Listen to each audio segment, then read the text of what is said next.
Hi everybody, it's Jason from the Yahuwah and the Torah YouTube channel and also on Rumble, and we are going further into our book called Vain Traditions. And for anybody who has not seen the first several parts of the Vain Traditions, I will link this up in the description below. This is a very, very good reading. Unfortunately, it was distributed by people who were a bunch of criminals, and so if you're looking for a hard copy of this, you're not going to want to actually buy this unless your money's going to end up in the hands of the criminals, which is why we have provided a free PDF in the description below as well. You guys can download this, and we had hundreds of downloads of Vain Traditions since we started this. So there's been a lot of people that have been very much interested in this and the reading of this, and so we will continue on today, and we will begin in birthdays. And here we go with birthdays. As we have seen from Scripture, the actual birth date of Yahushua.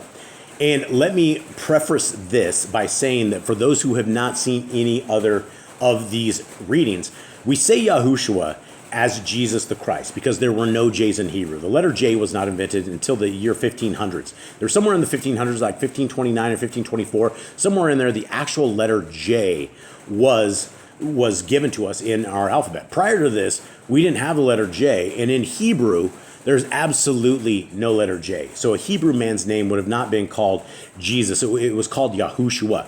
And so this is who we are talking about. So let's begin again. As we have seen from Scripture, the actual birth date of Yahushua, the Messiah, is not even recorded in Scripture and can only be estimated.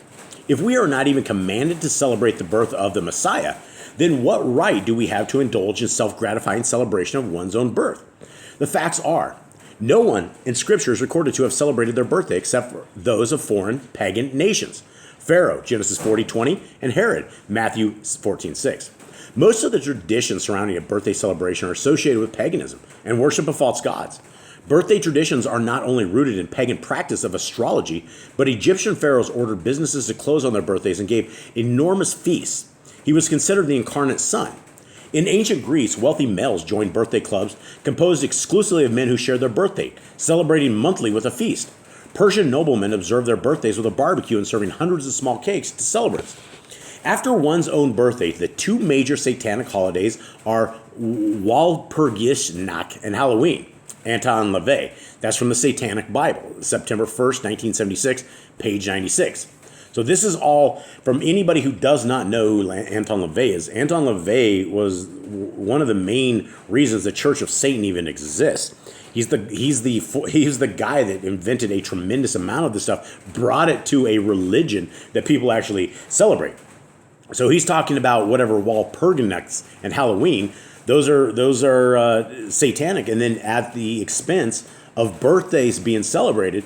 And I don't know if it's going to go into this, but in the book of Job, when they were celebrating birthdays, the entire houses fell on, killed all the kids of Job. So probably more reason to consider not celebrating birthdays and idolizing our children like this. Birthdays were considered a time when the bad spirits, as opposed to the good spirits, were able to harm you. As this day changed a person's life, it was believed that the only way to keep the bad spirits at bay was to have your friends and family around you so that their good wishes and present giving would keep them at bay. Saying happy birthday to friends and loved ones was society's superstitious way of protecting them from evil spirits. Birthday thumps, bumps, pinches, etc. were said to bring luck and send away evil spirits. Party snappers, horns, and other noisemakers were also intended to scare off bad luck spirits. The custom of lighting candles originated with people believing that the gods lived in the sky, and by lighting candles and torches, they were sending a signal or prayer to the gods so they could be answered. When you blow out the candles and make a wish, it is another way of sending a signal and a message. The lighted candles for the cake also may have originated from the birthday of the Greek moon goddess Artemis, honoring her every month with moon-shaped honey cakes. Because the moon glows with light, the cakes were decorated with lighted candles.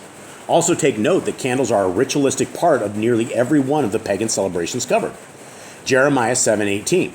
The children are gathering wood, the fathers are lighting the fire, and the women are kneading their dough to make cakes for the sovereigns of the heavens, and to pour out drink offerings to other mighty ones, to provoke me. That's from Jeremiah 7:18. Now this takes us into the truth or traditions. What are we supposed to be keeping? What does the Bible actually say that we should be keeping? So here we go. It's Yahuwah or your way. While Christianity is celebrating holy days of pagan origins, which are nowhere found in scriptures, when we do examine the word, we find numerous reference in both covenants to festivals given by Yahuwah as a command that have been celebrated by true believers for more than 3,000 years. They are taught and observed in both covenants, kept by ancient patriarchs as well as the apostles and Yahushua the Messiah himself, yet remain a near total mystery to the world. How can this be? Throughout history, mankind has displayed a rebellious attitude toward anything Yahuwah tells us to do. Throughout scriptures, we read of Israel constantly being swayed by the nations around them and copying their traditions despite being warned not to do so many times. Leviticus 18:3, Deuteronomy 12:30, 2 Kings 17:15, Jeremiah 10:2. Nowhere in the list of days to keep found in Leviticus 23, Exodus 12, Deuteronomy 16, and elsewhere do we see any of today's popular holidays. We would rather make our own rules for life and worship, unbound by scriptural do's and don'ts. On top of this, we now have a society with hundreds of years of tradition that everyone assumes is commonplace.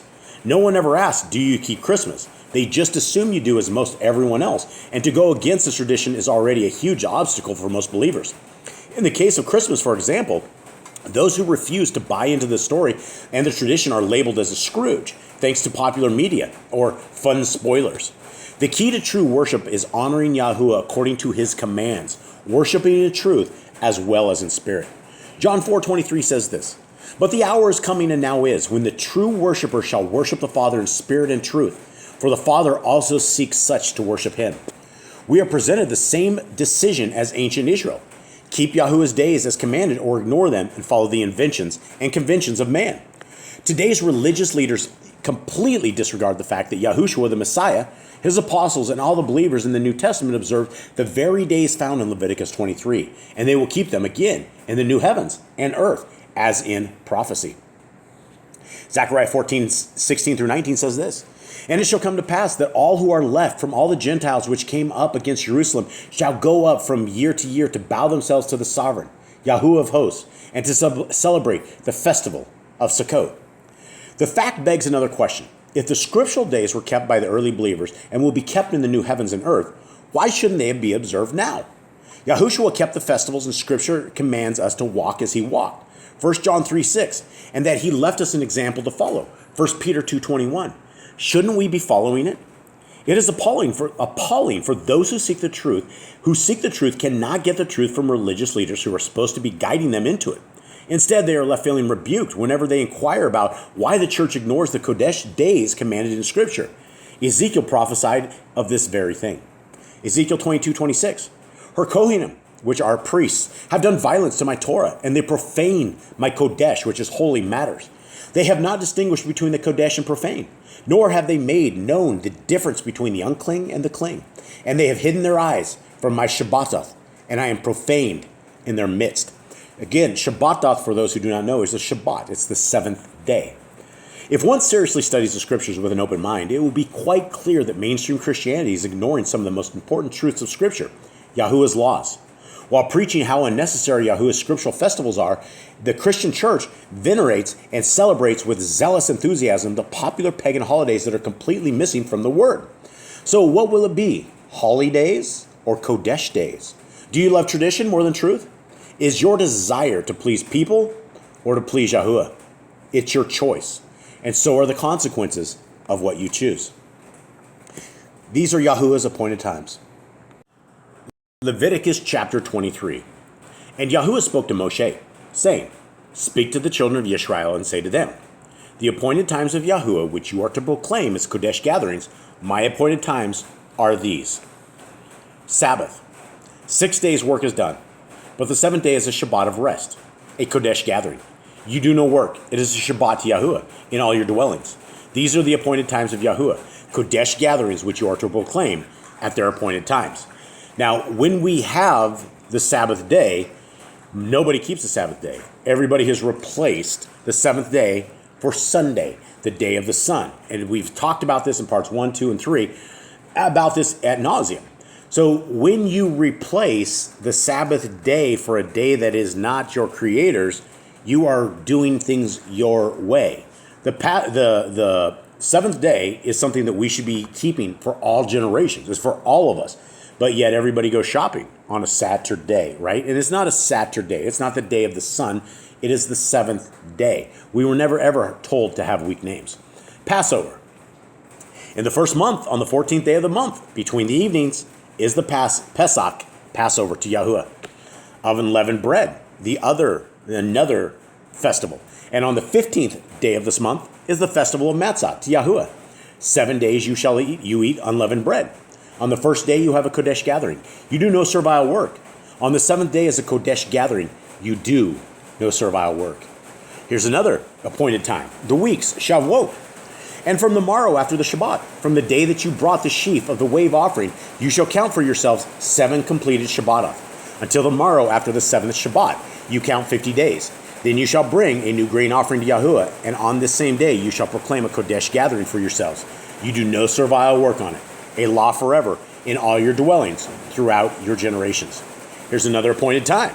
Trumpets. And of course they have a guy over here with a shawl on, which is Jewish, which is what you don't want to be. You do not want to be Jewish. You don't want to be part of another man-made religion that brings out a horrible, evil things. So this is Yom Teruah, Rosh Hashanah. And again, Rosh Hashanah is the Jewish way of saying this as well. And Yahuwah spoke to Moshe, saying, speak to the children of Yisrael, saying, in the 7th month, on the first day of the month, you have a rest, a remembrance of blowing of trumpets, a Kodesh gathering. You do no servile work. The Day of Atonement is another appointed time. It's called Yom Kippur in the Hebrew side. And Yahuwah spoke to Moshe, saying, on the 10th day of this 7th month is Yah HaKippurim. It shall be a Kodesh gathering for you, and you shall afflict your beings, and shall bring an offering made by fire to Yahuwah. And you do no work on that same day, for it is Yom HaKippurim to make atonement for you before Yahuwah your Elohim. For any being who is not afflicted on that same day, he shall be cut off from his people. And any being who does any work on that same day, that being I shall destroy from the midst of his people. You do no work, a law forever, throughout your generations and all your dwellings. It is a Shabbat of rest to you. And you shall afflict your beings on the 9th day of the month at evening. From evening to evening, you observe your Shabbat. Here's another appointed time. Feast of Booths, Sukkot. And Yahuwah spoke to Moshe, saying, speak to the children of Yisrael, saying, on the 15th day of this week, 7th month, is the festival of Sukkot, for 7 days to Yahuwah. On the first day is a Kodesh gathering. You do no servile work. For 7 days you bring an offering made by fire to Yahuwah. Then we have the great 8th day, Shemini Atzeret. On the 8th day there shall be a Kodesh gathering for you, and you shall bring an offering made by fire to Yahuwah. It is a closing festival. You do no servile work. These are the appointed times of Yahuwah, which you proclaim as Kodesh gatherings. On the 15th day of the 7th month, when you gather in the fruit of the land, observe the festival of Yahuwah for 7 days. On the first day is a rest, and on the 8th day a rest. And you shall take for yourselves on the first day the fruit of good trees, branches of palm trees, twigs of leafy trees, and willows of the stream, and shall rejoice before Yahuwah your Elohim for 7 days.